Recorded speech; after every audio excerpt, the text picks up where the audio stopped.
আন্তর্জাতিক মুদ্রা তহবিল ঋণের তৃতীয় কিস্তির ১.১৫ বিলিয়ন বা $১১৫ সহ প্রায় $২ বিলিয়ন ঋণ পেয়েছে বাংলাদেশ।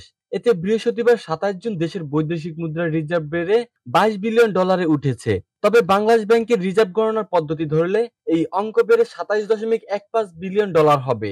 বাংলাদেশ ব্যাংকের মুখপাত্র ও নির্বাহী পরিচালক মেজবাহুল হক এসব তথ্য জানান। এ সময় তিনি বলেন, আইএমএফ এর ঋণের তৃতীয় কিস্তির $১.১৫ বিলিয়ন আমরা পেয়েছি। আবার কোরিয়া বিশ্ব ব্যাংক, আইডিবির উৎস থেকে $৯০ কোটি এসেছে। ২০২১ সালের আগস্টে দেশের ইতিহাসে রিজার্ভ সর্বোচ্চ $৪৮ বিলিয়ন ঘর অতিক্রম করেছিল।